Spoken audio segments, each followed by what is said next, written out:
What's up everyone, New Skill here, coming at you with another deck list, this time for Melodious.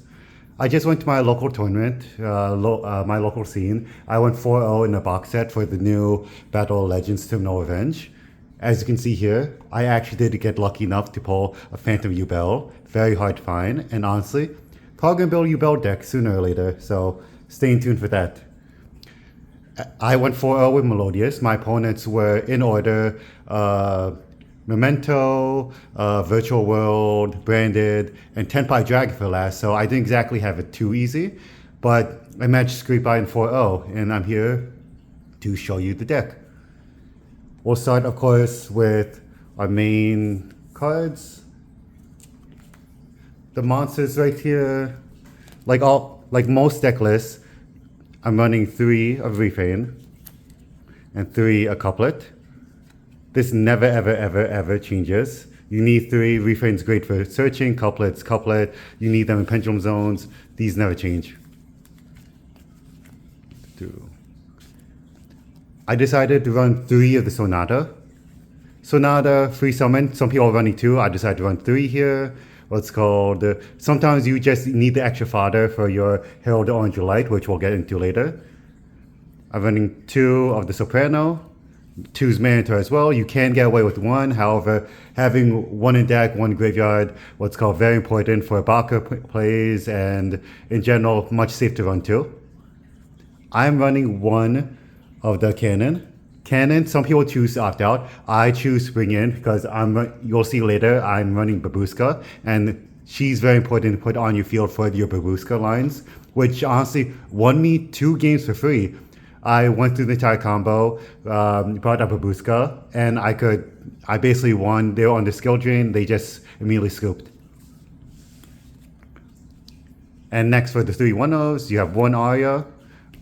Honestly, this is basically the boss monster. You put this out, some decks just immediately fold, can't deal with this. You got the 1, what you call it, Sharpina. Sharpina, you bring out usually with Baka, bring the couplet back. It's basically guaranteed to play 1. What's called very important as well. For the spell cards, same thing as usual. It's first move in solo, 3 first move solo, 3 Ostinatos. These three and Refrain, those are your 9 starters. So you want to run those at maximum capacity. And I'm also running 2 of the Melodious Concerto. I decided to run 2 because, sometimes people DD Crow or try to get rid of the 1 Melodious Concerto. Everyone's entire play. And sometimes you can't get out of the graveyard to put it back in your deck and be able to have the second one to search. And even sometimes hard drawing the first time gives you a lot more flexibility. It's the same idea as running double poly in something like Hero.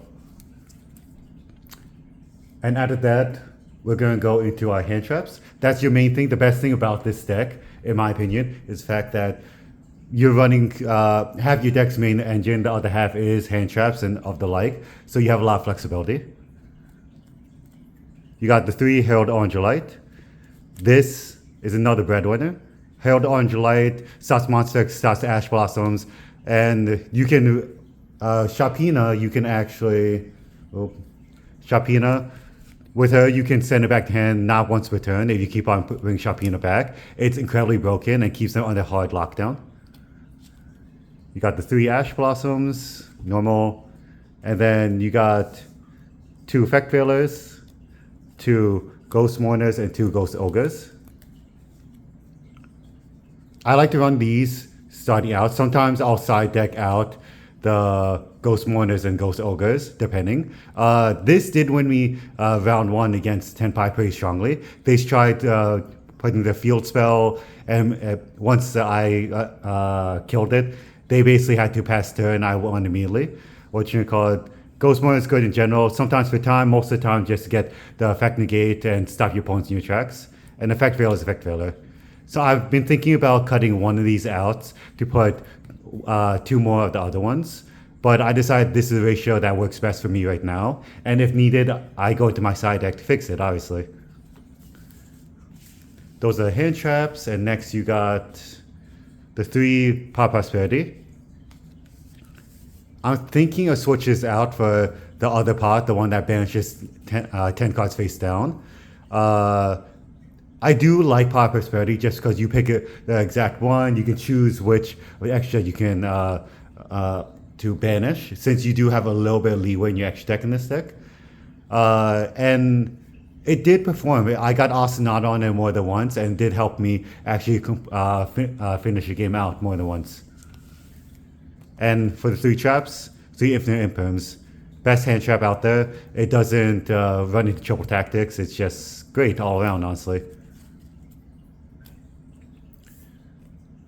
And out of that, you got the extra deck. The extra deck doesn't change too much. There's one flex pick that might be a little bit weird. Some people run the double dragons, what's called the fusion dragon, the Xyz dragon that flows into the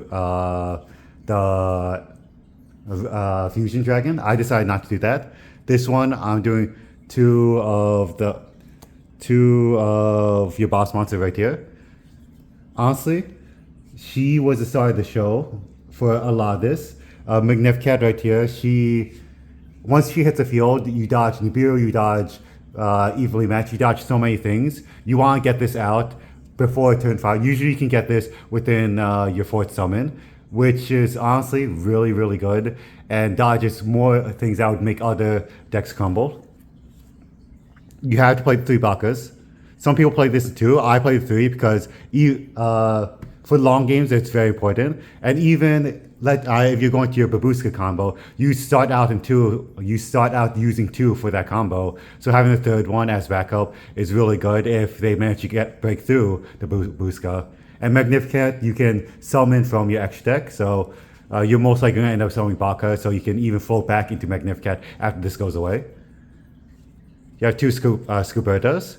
This one pulled its weight a lot more than I thought. Being able to DD go for 3 is very, very underrated. And more than one time has not won me. A few times it did win the game, but even that, it's a horrific annoyance, especially if you do it during damage step, because since this card does change the monster's attack, you can't do this damage trap, and they can't respond with anything other than another attack increasing or a trap card, which is really, really, really good. I'm also playing one of each of these 2. Some people opt these out. Worst comes to worst, they're Power Prosperity Father.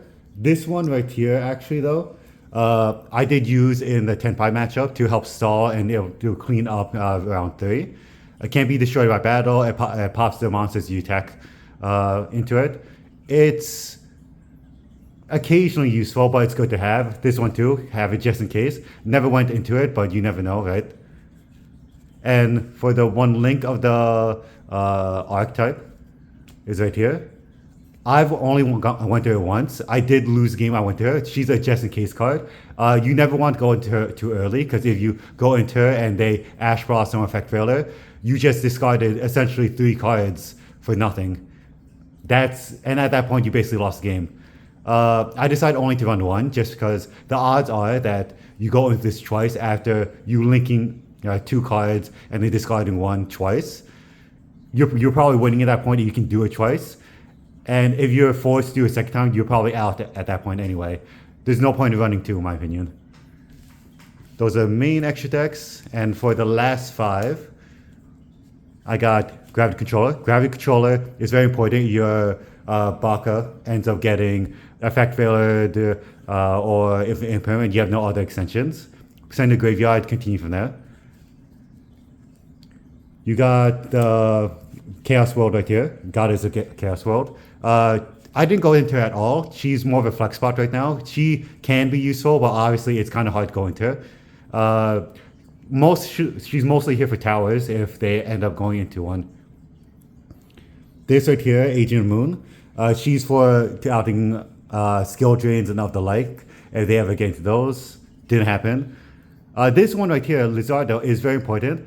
I lost one of the games I did lose because I Power Prosperity this, and it did come up that I needed to clear my board out of the Gravity Controller so I could first move in solo and continue board. I didn't do that, so I lost the game because I didn't respect this card enough. And the one Xyz I have here is Babushka. Baguska. This card right here doesn't come often, but if you go to the Baguska line, set this up. Because the thing is, with Baguska, Baka, and Magnificat right here, if you have all three of these up, this makes it so that Magnificent can't get cancelled. So you get a bounce, your free bounces on board while stopping their entire board, because this is essentially a skill drain, which called, so with this, you have skill drain, it goes to their turn to try and pass, you bounce too, so you can basically open up yourself to just go attack and finish them right there. And last but not least, you have the side deck. The side deck right here. I do like my side deck a lot. I'm thinking about changing a few things. Mostly, well, I guess we'll get into that. I start with 3 with the Cross-Out Detonator. Cross-Out Detonator is very important for 2 reasons. One, you're playing so many hand traps that more often than not, if they hand trap you, you're going to have the counter for it. And 2, for Dimensional Barrier. One of the biggest weaknesses of this deck is the fact that if you get deburied, it stops most of your play. If you side in D-Barrier with cross out, you can cross out the D-Barrier to stop them. And if you get something like Tenpai, which did come up game 2 of Tenpai actually, I ended up Dimensional Barrier, stopping him play. It stalled out the game more. I unfortunately still lost that game, but it did leave a big enough impact that it's worth keeping around just in case. And 3 Cosmic Cyclones, nothing new there. It's for your Sengin Summonings, it's for your back row decks. Always important to have just in case, just don't side in time. I almost lost a game because I almost played it during time, which would have been very disappointing. Yeah, 2 Lightning Storms for back rows. What's called, I got the 2 triple attacks right here. I run this just in case I don't need one of my hand traps, or if I was running 2 of the Melodious Fusion cards. Sometimes I side this instead if I only need the one for that matchup. They're not banishing anything. I run this in because oftentimes everyone's running hand traps. This is important. 1 Called Grave. Same thing. I side this in if I feel like I don't need one of my hand traps, or if I don't need the second fusion. This is as important in this deck because you are running the fusion that's 3 DD Crows, but there's nothing wrong with this. Called Grave is important. If you get hand trapped, if they're running something like Snake Eyes. The one weakness I find with this card though, let's say you call by a grave an Ash Blossom, right? You're running so many hand traps that oftentimes you call by a grave their card, now you can't use it on your turn once your turn to hand trap, and that can be annoying. That's why I put it in my side deck. 1 Anti-Spell Fragrance, 1 regain by itself. Going first card.